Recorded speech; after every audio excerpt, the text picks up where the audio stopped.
추석 명절 잘 보내셨는지요? 예. 이제 바쁜 일상으로 다시 또 돌아오게 되었습니다. 여러분 또 잘 쉬셨을 것이라 그렇게 생각이 들고 또 잘 회복하셔서 쉬신 만큼 더 체력적으로 영적으로 강건하셔서 또 주님의 일과 관계돼서 복되게 쓰임받는 성도가 되시기를 바랍니다.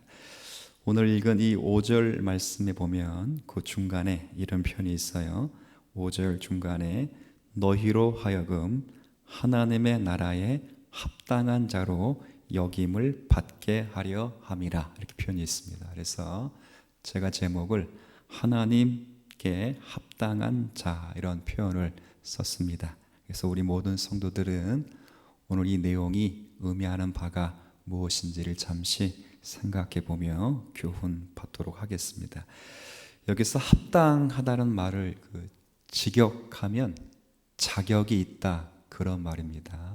그리고 적합하다, 그런 뜻입니다. 그래서 하나님 나라에 합당하다, 이 말은 하나님 나라에 적합하다, 하나님 나라에 가치가 있다, 하나님 나라에 자격이 있다, 그런 뜻입니다. 그래서 오늘 이런 내용들을 통해서 하나님이 얼마나 또 친히 자랑스러우시면 하나님께서 하나님 자기 나라에 합당한 자라는 말씀을 하시는 것일까. 그래서 우리 구약에 보면 그 구스 땅의 욥이라는 그분도 하나님이 친히 사탄에게조차까지 자랑하신 그런 대상입니다. 그래서 우리 귀한 주님 사랑교회 성도들이 이 세상에서 많은 사람들이 주님께 합당한 사람이 어디 있습니까? 라고 탄원하게 될 때에 주님 사랑교회에 속해 있는 성도들을 보십시오, 이렇게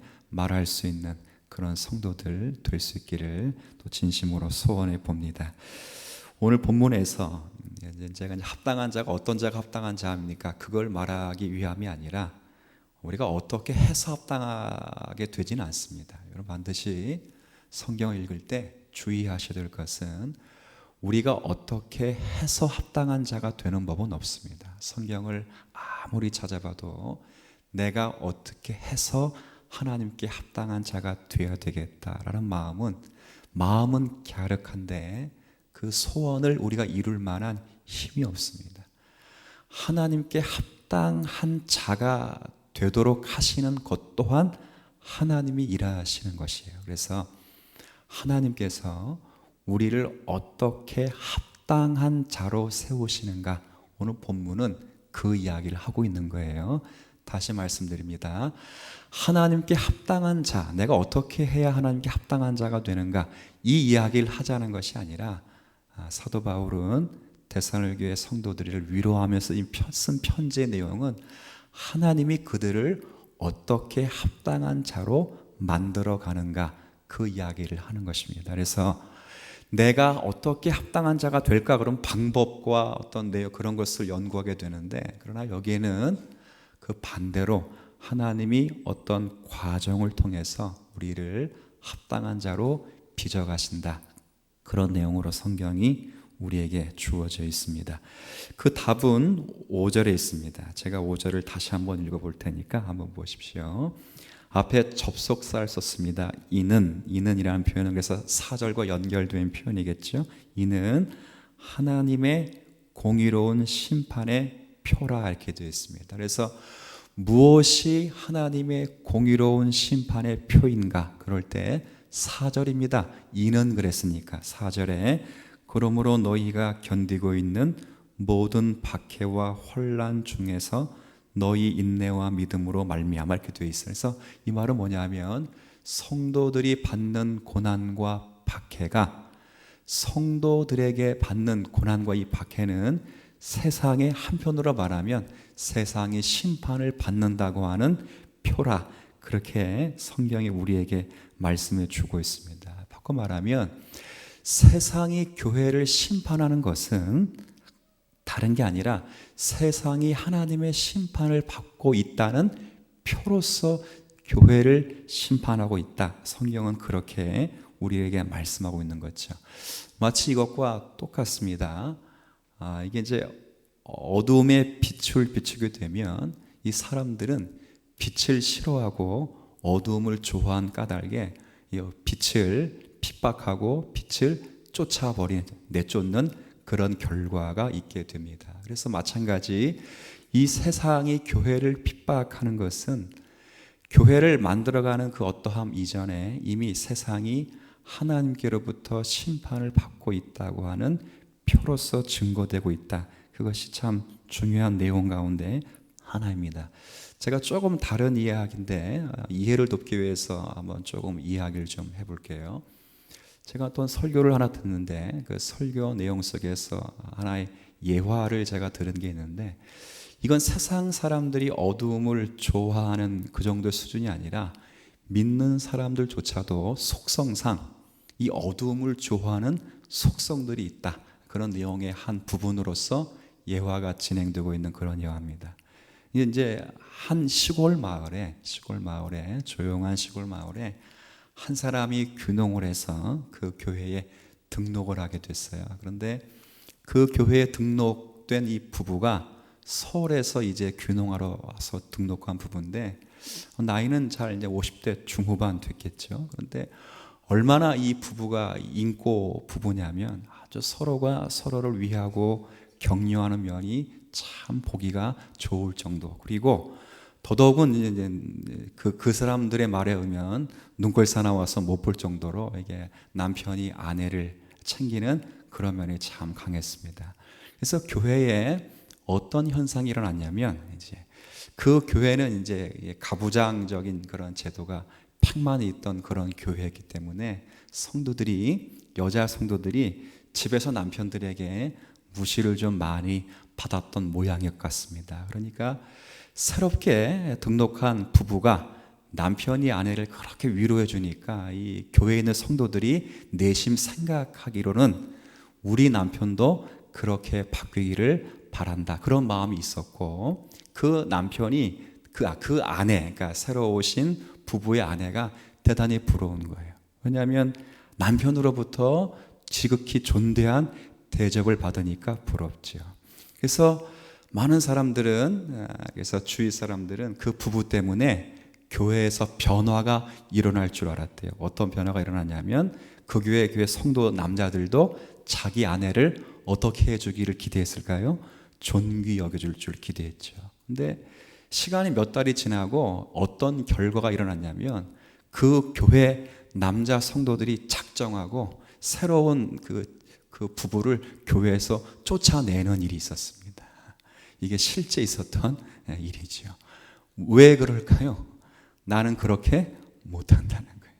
그러니까 사람은 본성상 이 어두움을 좋아하는 그런 면이 없지 않습니다. 있습니다.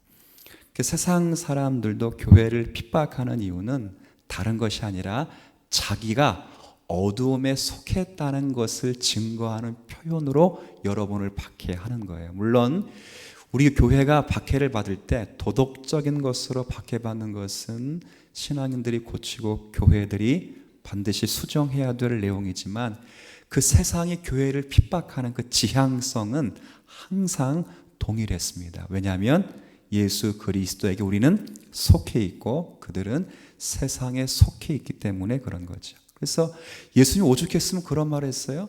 누가 너희들을 미워하면 너희들을 미워한 것이 아니라 사실은 먼저 나를 미워한 까닭이라 그랬습니다. 그래서 너희들이 세상에 속해 있다면 세상이 너희를 박해하지 아니할 것인데, 너희들이 세상에 속해 있지 않고 내게, 즉 예수에게 속해 있기 때문에 세상은 너희를 항상 박해한다. 그래서 세상은 멸망받을 수밖에 없는 자들로 스스로 증거하고 있다, 그렇게 이야기를 하죠. 그래서 여기 기록된 5절 앞부분의 말씀은 교회가 핍박을 받고 신앙인들이 이 세상에서 박해를 받는 하나의 이유는 세상이 심판을 받고 있다는 표로서 성도의 박해가 있다는 것을 확인해 줍니다. 그러나 이것보다 더욱 적극적인 의미가 있는데, 어떤 의미가 있냐면 5절 한번 제가 다시 중간부터 읽어볼게요. 너희로 하여금 하나님의 나라에 합당한 자로 여김을 받게 하리 함이니 5절 마지막 한번 같이 읽어볼까요? 그 나라를 위하여 너희가 또한 고난을 받느니라. 이 말은 뭐냐면 이 4절에 성도들이 박해와 핍박을 받는데 이렇게 고난과 핍박과 박해를 받는 이유는 적극적으로 말하면 하나님께, 즉 하나님 나라에 합당한 자로 저희를 세우도록 하기 위하여 고난을 받고 있는 중이다. 그렇게 말씀하고 5절 그 마지막엔 그래서 뭐라 말하냐면 그 나라를 위하여 너희가 또한 뭘 받는다고요? 고난을 받는다. 그렇게 되어 있습니다. 그래서 적극적인 말로는 아까 소극적인 표현에서는 성도가 교회가 박해를 받는 것은 세상이 심판을 받고 있다는 표고 우리는 누구에게 속해 있다는 표죠. 반대로 그리스도에게 속해 있다는 표의 증거라면 이제 적극적으로는 그 고난이 우리를 합당한 자로 빚어가고 있다. 그렇게 말을 하는 것입니다. 그래서 어떻게 하면 내가 합당한 자가 되는가 이 이야기를 하자는 것이 아니라 사도 바울이 말하고 있는 것은 예수 그리스도를 믿음으로 말미암는 그 고난이 고난받는 성도들로 하여금 하나님 나라의 자격을 갖추도록 빚어가는 하나님의 거룩한 방법이라 이 사실을 지금 주지시켜주고 있는 그런 말씀입니다. 그래서 오늘 이 적극적인 이 내용 속에서 환난과 핍박이 성도들을 하나님의 나라에 합당한 자로 빚어가신다. 이 문제를 우리가 확인하면서 조금 생각을 좀 해보려고 합니다. 우리가 보통 이런 생각을 좀 할 수 있을 것 같아요. 이제 우리가 보통 하나님께서는 전능하신 하나님이십니다. 여러분 하나님이 전능하신 하나님이신 줄 믿으시죠? 하나님은 전능하신 분이십니다. 못하시는 것이 없고 말씀으로도 세상을 창조하시고 인생의 생사화복까지 주관하시는 하나님이십니다. 그런데 하나님이 전능하신 하나님이신데 왜 성도들이 핍박을 받고 또 환난을 받을 때 하나님 왜 가만 계시고 왜 성도들이 박해를 받도록 그냥 놔두시는가? 그런 생각은 아마 신앙인들이 끊임없이 해본 생각들이죠. 더더욱 많은 신앙인들은 이런 생각을 많이 했습니다. 왜 하나님을 믿는 성도들에게 고난이 있고 아픔이 있을까? 왜 악인들인 의인들을 핍박할까? 왜 하나님은 그렇게 우리를 만드셨을까? 하나님이 전능하신 분이라면 차라리 핍박과 박해를 없애주시던가 아니면 의인들을 박해하는 그런 악인들을 차라리 없애주시던가 그렇게 하셔야 되는데 왜 하나님은 성도들에게 박해를 허락하시고 또 의인들을 박해하는 악인들이 잘 되는 것을 그냥 놔두실까? 그런 생각을 할 수 있습니다. 이건 그냥 성도들의 고백이기도 하지만 특별히 선지서에 보면 많은 선지자들이 이런 고백을 했지만 하박국 선지자가 질문했던 것과 똑같은 질문이라 그렇게 생각이 들어요. 그러니까 하박국 선지자의 질문을 여러분이 잘 기억하실 거예요. 그러니까 어떤 질문을 하냐면 하나님의 나라라고 생각하는 유대 나라를 잘 보니까 꼴이 말이 아니에요. 어떤 꼴이 말이 아니냐면 이 악한 사람들은 세상에서 잘 먹고 잘 살고 하나님의 말씀을 받아서 하나님의 말씀을 따라 살아간다고 하는 의인들의 삶이 대단히 고통스러운 것입니다. 여러분 한번 생각해 보십시오. 지금 여러분 이 세상에서 살아갈 때에 적당히 거짓말을 하면 살아가야 살 수 있는 그런 삶을 살 수 있습니다. 혼자 깨끗한 척하고 혼자 그러면 못 살아가요. 이제 예수 믿는 사람들이 이제 그런 경우 있죠. 저도 이제 군에서 그런 경험을 많이 했는데 이제 군대에서도 술을 마시게 되는 경우가 있습니다. 휴가를 나와서 먹기도 하고 외출을 나와서 먹기도 하는데 근데 꼭 제게 술을 따라주면서 술을 마시라고 권하면 제가 뭐라고 거절하냐면 저는 예수를 믿어가지고 술을 잘 안 먹습니다. 그러면 그 사람이 꼭 그러죠. 자기도 아는 사람이 있는데 그 사람은 술을 잘 먹는다고 그러죠. 그런 거 꼭 한번 들어보셨죠? 어느 집사님도 그런 이야기들을 하시는 것을 제가 본 적이 있는데요. 꼭 거절하게 되면 우리가 아는 집사님도 누구도 내가 아는 친구도 집사님인데 술 잘 먹어. 너만 예수 믿는 것 아니야. 술을 어느 적당히 먹어야 세상에서 마치 살아갈 수 있을 때 조금 더 활력 있게 살아가는 것처럼 보이는 그런 구조를 가지고 우리는 살아가죠. 술자리 거절하는 것도 쉽지 않을 만큼의 그런 자리가 지금 우리의 자리가 아닌가 그런 생각이 들어요. 그래서 하박국 선지자는 이런 고민들이 있었어요. 아니, 왜 의인들이 이렇게 고난을 많이 받고 악인들은 왜 이렇게 잘 먹고 잘 사는 것일까? 하나님의 나라인데 왜 이 나라가 이 모양으로 되었는가? 그래서 하나님께 묻습니다. 뭐라고 묻냐면, 하나님의 나라인데 왜 이렇게 의인들이 힘들게 삽니까? 왜 악인들이 창궐하고 악인들이 더 떵떵거리며 삽니까? 왜 의인들이 고난받으며 삽니까? 이래도 하나님의 나라라고 말할 수 있습니까? 하나님, 이 땅을 고쳐주시길 원합니다. 이 말은 무슨 말이에요? 의인들을 뭐 해주기를 기도한 거죠? 혼내주시고 멸해주시기를 기도한 거죠. 그러니까 하나님이 응답을 하시는데 뭐라 응답하시냐면 기가 막힌 응답을 하세요. 그래, 내가 의인들을 멸하겠다. 근데 어떻게 멸하시냐면 바벨론 사람을 준비해서 제가 죄송합니다. 악인들을 멸하겠다. 그러는데 어떻게 멸하시냐면 바벨론 사람들을 준비시켜서 악인들을 멸하시겠다. 그렇게 말을 하셔요. 그래서 이 하박국 선지자가 잘 들어보니까 더 기가 막혀요. 왜 기가 막히냐면 악인들을 멸하시려면 생각을 한번 보세요. 악한 사람을 쓰셔서 멸하시면 안 되잖아요. 그죠? 악인들을 멸하시려면 의인들을 사용하셔서 악인들을 멸하셔야지, 악인들을 멸하시는데 더 악한 사람을 들어서 악인들을 멸하신다고 하니까 이해가 안 되는 거예요. 그리고 두 번째는 악인들만 멸하는 것이 아니라 이 유다 나라를 멸망시키신다고 하나님 말씀하시니까 더더욱 이해가 안 돼요. 왜 이해가 안 되냐면 하박국 선지자가 좀 전에 뭐라 기도했냐면 하나님의 나라를 망가뜨려 달라 기도했어요? 고쳐달라 그랬어요? 고쳐달라고 기도했어요. 그런데 하나님이 이 나라를 망가뜨리겠다 이렇게 나오시는 거예요. 그러니까 이해가 안 되는 거예요. 그래서 하박국이 묻죠. 아니 하나님, 그러면 우리 같은 의인들은 어떻게 살아야 합니까? 라고 다시 묻습니다. 그때 하나님이 뭐라고 말씀하시냐면 이런 멸망이 확증될 것이라는 걸 쭉 이야기하면서 여러분이 잘 하시는 고백이 있습니다. 의인은 무엇으로 말미암아 산다고요? 믿음으로 말미암아 산다. 유명한 고백을 내는 그런 고백이 하박국 선지서에 기록되어 있습니다.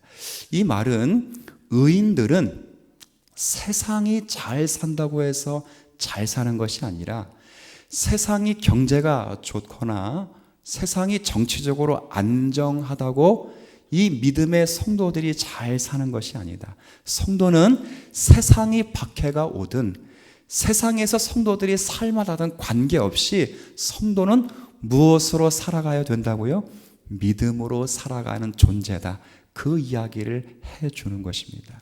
이건 대단히 중요한 것이에요. 지금 하박국 선지자가 지금 간과한 내용이 뭐냐면 의인들이 살아가는 이 삶의 자리가 넉넉하지 않았기 때문에 그것 때문에 하나님께 지금 약간 볼멘 소리를 낸 거예요. 왜 하나님의 백성들이 이렇게 고난을 받습니까? 그럴 때 하나님 말씀하십니다. 하나님의 백성은 환경 때문에 산다 못 산다 그런 말을 할 자들이 아니다 그 말이에요. 하나님의 백성은 실제 많은 핍박과 조롱과 어려움이 찾아온다 할지라도 그 어려움과 핍박과 조롱 속에서라도 하나님의 백성은 무엇을 기준으로 살아야 된다고요? 믿음이라고 하는 하나님만을 의지하며 살아가는 성도로 살아가는 것이 성도의 마땅한 삶의 자리이다. 그렇게 성경이 우리에게 가르쳐주고 있는 그런 내용이 되는 것이죠. 지금도 마찬가지입니다.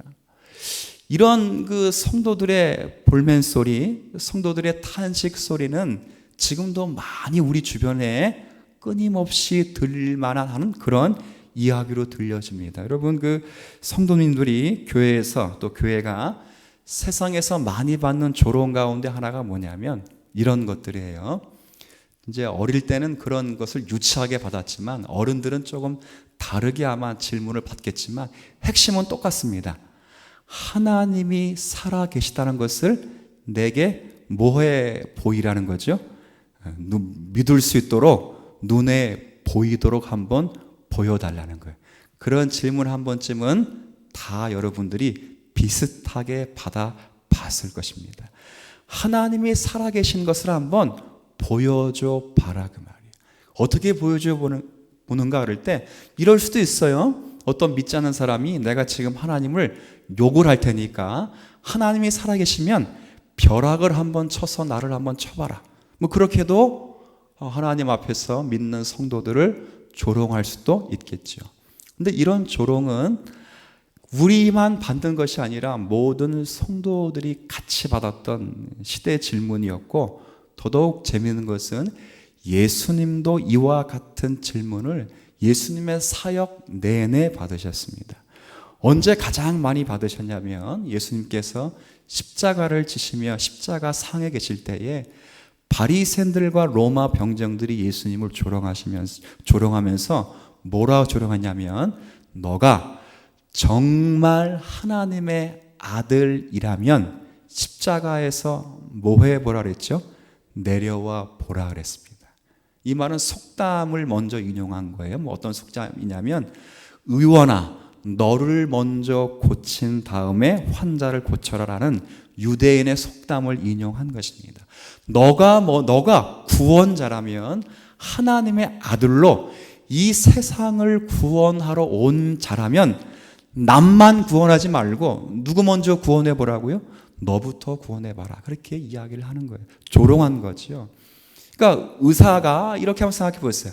맨날 기침과 감기를 달고 다니는 내과 의사가 감기 환자 치료하겠다고 매일 검진하고 진료를 보면 그 병원에 환자들이 가겠어요? 청진을 대면서 꼴록꼴록거리고 기침하면 한두 번은 갈지라도 계속 1년 365일 그러면 안 가지요. 그러니까 예수님께 그렇게 조롱한 것입니다. 너가 하나님의 아들이라면 너부터 너를 구원해 보라. 그렇죠. 근데 놀랍게도 예수님이 마지막 받은 조롱이기도 하지만 이 시험의 성격의 이 조롱은 예수님이 공생에 처음 시작했던 조롱과 똑같습니다. 그럼 예수님이 공생에 처음 시작하실 때 받았던 사탄의 시험 가운데 보면 이런 질문들이 있어요. 너가 만약에 하나님의 아들이라면 이 돌을 가지고 떡덩이가 되게 하라. 이게 다 그런 시험이에요. 네가 만약 하나님의 아들이라면 성전 꼭대기에서 한번 떨어져 봐라. 그러면 내가 하나님의 아들임을 믿을 것이다.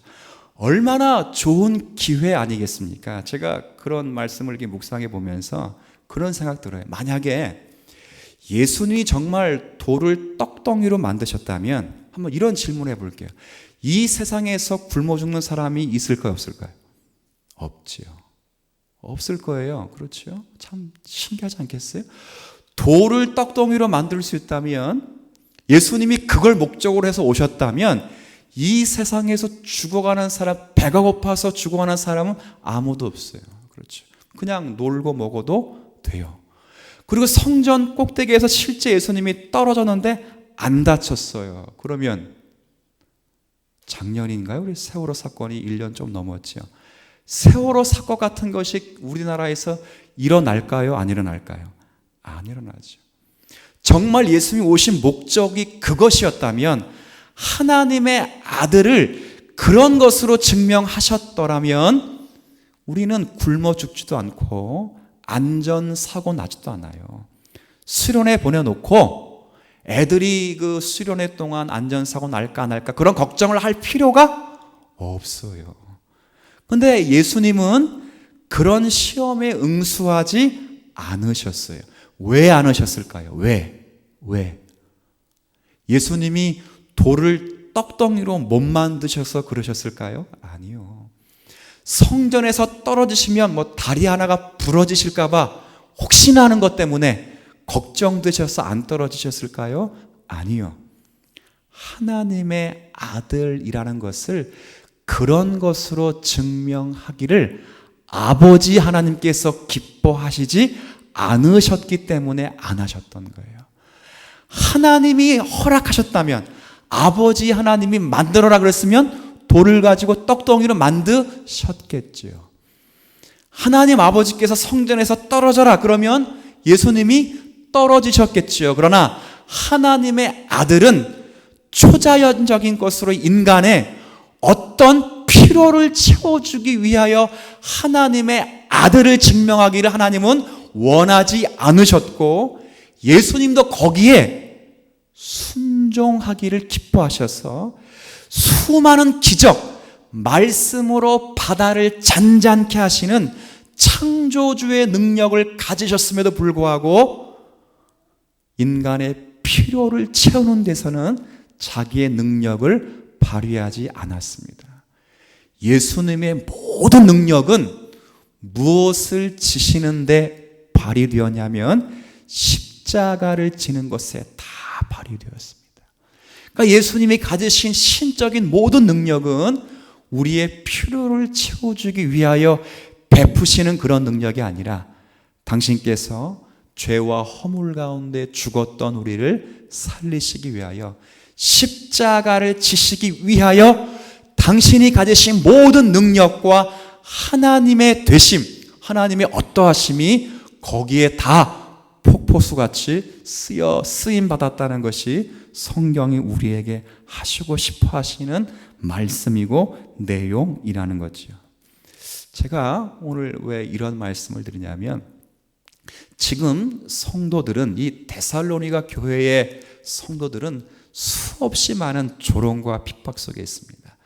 그 가운데 하나의 조롱이 이 데살로니가 교회 속에 있는 그 종말과 관련된 이야기인데, 예수님이 오신다고 생각을 한 거죠. 근데 사람들이 예수님이 오신다고 곧 오신다, 곧 오신다, 곧 오신다 그러는데 몇 년이 지나도 십수년이 지나도 안 오시는 거예요. 그러니까 사람들이 성도들을 뭐라 비유하겠어요?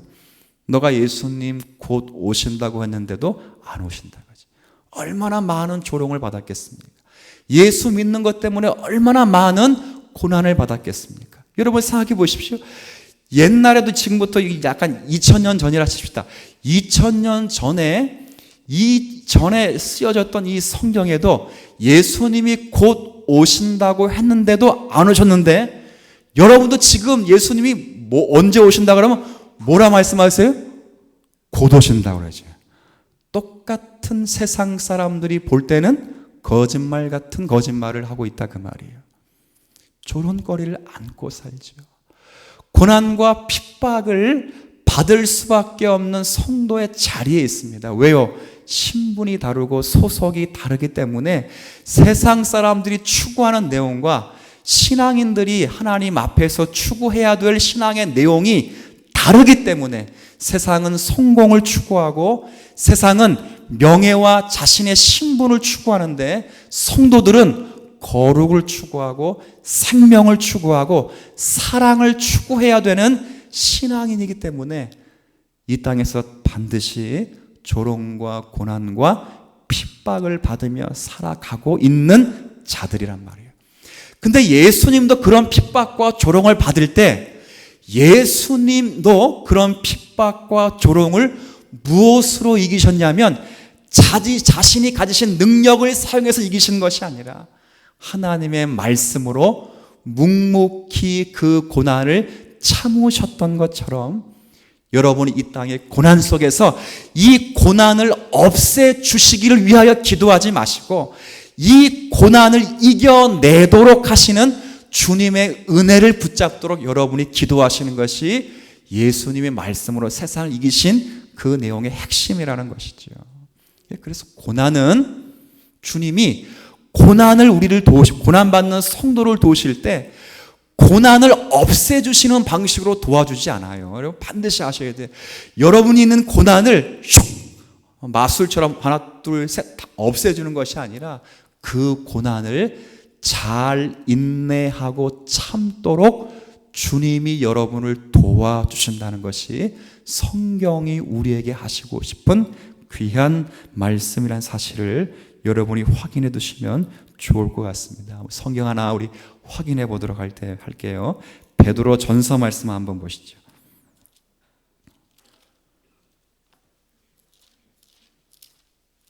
자, 베드로 전서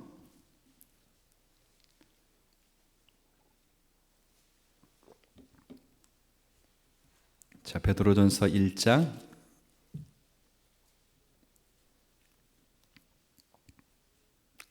신약성경 377쪽 한번 보십시오. 377쪽. 자, 한번 보세요. 베드로전서 1장 제가 5절부터 7절까지를 한번 읽어드릴게요. 베드로전서 1장 5절부터 7절까지. 너희는 말세에 나타내기로 예비하신 구원을 얻기 위하여. 이 구원은 얻을 것이에요. 얻기 위하여. 자, 믿음으로 말미암아 하나님의 능력으로 뭘 받았어요? 그러면 이 구원은 반드시 얻을 것이다, 그런 말이에요. 예비된 구원이 있는데 이 구원을 얻기까지 하나님의 능력으로 여러분이 뭘 받았냐면 보호하심을 받았습니다. 그러면 반드시 예비된 구원을 얻는다, 못 얻는다? 얻는다, 그 말이에요. 근데 6절에 보니까 그러므로 잘 보세요. 뭐라 그랬는지. 그러므로 너희가 이제 그 구원을 얻기 위하여 여러 가지 시험으로 말미암아 잠깐 근심하게 되지 않을 수 없으나. 이 말은 뭐예요? 그 구원을 얻기 위하여 시험이 온다, 안 온다? 그럼 그 시험 때문에 괴로움이 있다, 없다? 그 괴로움 때문에 근심 안 한다, 안 한다? 한다, 그 말이에요. 안 한다는 말도 아니고 근심이 없다는 말이 아니라 그 구원을 얻기 위하여 보호하심을 받았는데, 구원을 얻기 위하여 주님 우리를 어떻게 인도하시냐면 고난으로 인도하신다, 그 말이에요. 근데 그 고난을 만날 때 근심하며 괴로워하고 있지만 그런데 기뻐하라, 그 말입니다. 자, 6절 제가 다시 읽을게요. 그러므로 너희가 이제 여러 가지 시험으로 말미암아 잠깐 근심하게 되지 않을 수 없으나 오히려 크게 기뻐하게 된다. 왜냐하면 7절 너희 믿음의 확실함은 불로 연단하여도 없어질 금보다 더 귀하여 예수 그리스도께서 나타나실 때에 칭찬과 영광과 존귀를 얻게 할 것이니라. 자, 무엇이 칭찬과 영광과 존귀를 얻게 하신다고요? 여기 믿음의 확실함은 불로 연단에 없어질 금보다 더 귀해서. 그러니까 믿음의 확실함. 이 믿음의 확실함은 뭐예요? 고난 속에서라도 하나님이 우리를 합당한 자, 칭찬과 존귀와 영광을 받을 자로 세워 가실 것이라고 하는 그 믿음을 끝까지 가지고 고난을 참고 견디는 자에게는 하나님이 이와 같은 은혜를 주신다. 그렇게 말씀하고 있는 그런 내용입니다. 베드로전서 5장을 한번 가보세요. 그래서 마지막 5장의 10절에 그렇게 되어 있어요. 그래서 마지막을 어떻게 마무리하고 있냐면 베드로전서 5장 10절. 자, 이 말씀 한번 같이 읽어보죠. 시작. 모든 은혜의 하나님 곧 그리스도 안에서 너희를 부르사 자기의 영원한 영광에 들어가게 하시니가 잠깐 고난을 당한 너희를 친히 온전하게 하시며 굳건하게 하시며 강하게 하시며 털을 견고하게 하시리라. 누가 그렇게 하시겠다고요? 모든, 그 다음 어떤 하나님? 은혜의 하나님이랍니다. 고난을 지금까지 쭉 언급해 두고 이 고난을 주신 하나님을 가리켜 못된 하나님, 심술궂은 하나님, 거룩하신 하나님 이렇게 말하지 않고 어떤 하나님이냐면 은혜의 하나님, 그렇게 말해요. 왜요? 이 고난을 통하여 비가 온 다음에 땅이 어떻게 돼요? 굳어지듯이 이 비를 통하여 우리를 더 견고하게 하실 것이라 믿기 때문에 이런 감사로 끝나게 되는 거죠. 사도 바울 식으로 한번 읽어볼까요? 한 구절 한번 더 읽어보죠. 고린도전서 10장을 한번 가보십시오. 여러분 너무도 잘 아시는 말씀인데요. 10장 한번 13절입니다. 너무도 좋은 말씀이고 여러분 많이 외우는 말씀인데 이 말씀 잘 외우시길 바랍니다. 자, 13절 같이 있습니다. 시작. 사람이 감당할 시험 밖에는 너희가 당한 것이 없나니 오직 하나님 미쁘사 너희가 감당하지 못할 시험 당함을 허락하지 아니하시고 시험 당할 즈음에 또한 피할 길을 내사 너희로 능히 감당하게 하시느니라. 이 말은 하나님이 성도들을 딱 보시고 감당이 안 되니까 시험을 안 주신다는 말입니까? 아니면 감당할 만큼은 다 주신다는 말입니까? 이런 말이에요. 그렇죠? 그러니까 모든 성도들에게 감당할 만큼의 분량의 시험을 다 주신다. 그렇게 되어 있습니다. 왜요? 우리로 그 시험을 통하여 하나님의 사람으로 온전히 서게 하도록 하시기 위하여 주신다는 거죠. 근데 마지막 문제가 남았어요. 분명히 제가 오늘 아침 서두에 말씀드린 것처럼 이 고난이 우리를 하나님 나라에 합당한 자로 세워가시기 위한 하나님의 거룩한 작품인데, 그런데 끊임없이 세상 사람들은 우리를 향하여 조롱하고 멸시하는데 그것들을 꼴보기 싫어서 어떻게 참아내는가. 그럴 때 본문은 답을 다시 주고 있어요. 다시 본론으로 돌아와서 데살로니가 후서 1장 요것만 읽고 마치죠. 전혀 그들을 꼴사납게 여기지 마셔도 돼요. 데살로니가 후서 1장 다시 돌아와서 1장 6절부터 제가 10절까지 읽으면 여러분 문맥을 그냥 한번 보시면 이해가 될 것 같습니다. 데살로니가 후서 1장 6절부터 제가 10절까지 읽어볼게요. 자 5절부터 읽죠. 그러니까 성도들이 박해와 고난을 당하는 것은 5절 이는 하나님의 공의로운 심판의 표다. 그런데 더 적극적으로는 하나님의 나라에 합당한 자로 여김을 받게 하기 위하여 성도들에게 뭐가 찾아온다고요? 고난이 찾아온다. 근데 이제 생각할 수 있어요. 아니 그러면 이 고난을 주는 이 세상 사람들은 여전히 잘 먹고 잘 사는데 어떻게 하면 좋습니까? 그럴 때 6절 보세요. 너희로 환난을 받게 하는 자들에게는 환난으로 갚으실 것이다. 환난을 받는 너희에게는 우리와 함께 무엇으로 갚으셔요? 그러니까 우리가 세상 사람부터 환난을 받을지라도 세상은 결국 심판을 받고 여러분은 결국 뭘 받냐면 안식을 받아. 이것이 하나님의 공의라는 거예요. 근데 언제 그렇게 되느냐 그 말이에요. 언제? 주 예수께서 자기의 능력의 천사들과 함께 하늘로부터 불꽃 가운데서 나타나실 때에, 이게 언제지요? 예수님이 뭐 하실 때입니까? 재림하실 때. 그때까지는 늘 참고 견뎌야 된다 그 말이에요.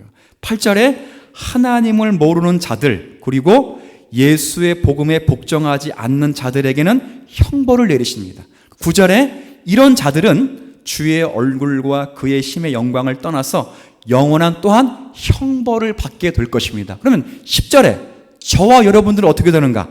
그날에 예수가 강림하사 예수의 성도들에게서 영광을 받으시고 모든 믿는 자들에게서 놀랍게 여김을 얻으실 것이다. 여러분은 칭찬과 존귀와 면류관으로 여러분을 대하신다. 그렇게 말씀을 하는 거죠. 그러니까 우리가 이런 말씀을 읽으면서 이 세상이 교회를 박해하는 것 때문에 너무 여러분 너무 이렇게 민감하게 반응해서 이랬다 저랬다 할 필요 없어요. 그들의 요구를 다 들어줄 필요 없이 그것이 도덕적이고 윤리적인 것이라면 교회가 반응하는 것이 맞지만, 당연히 세상이 교회를 핍박하는 것이라면 그건 주님 오실 때까지 세상은 항상 교회를 핍박하게 돼 있고, 오히려 그 핍박이 여러분을 하나님의 나라에 합당한 자로 세워가시는 줄 아시고, 이 고난 속에 있을지라도 믿음의 주인 되시고 믿음을 온전케 하시는 예수를 의지하게 될 때 우리가 그런 믿음을 통하여 하나님을 인하여 존귀한 성도로 세워지고 있음을 감사하시면서 오늘 하루 남겨진 3일 간도 믿음으로 주님의 은혜로 승리할 수 있는 우리 모두가 되시기를 주님의 이름으로 부탁을 드립니다. 아버지 하나님 감사합니다.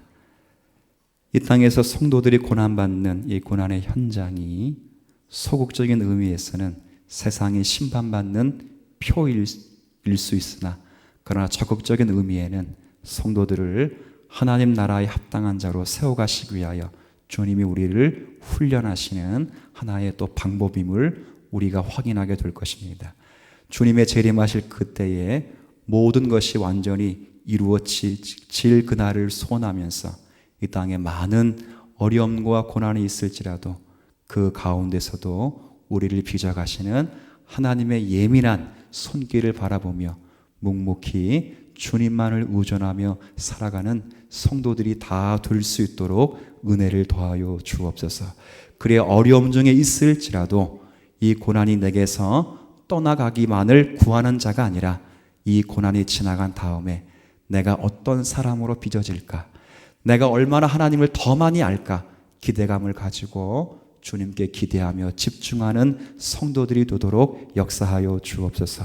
특별히 감당치 못할 시험 당함은 허락지 아니하신다 하셨사오니 모두가 다 감당할 시험을 우리가 받은 줄로 믿고 우리에게 허락된 시험을 주님이 말씀으로 이기신 것처럼 우리도 말씀으로 인내함으로 이 주어진 시험의 승리자로 있도록 은혜를 더하셔서 남은 한 주간도 주님으로 인하여 승리하는 모든 성도 다 될 수 있도록 은혜 더하여 주옵소서.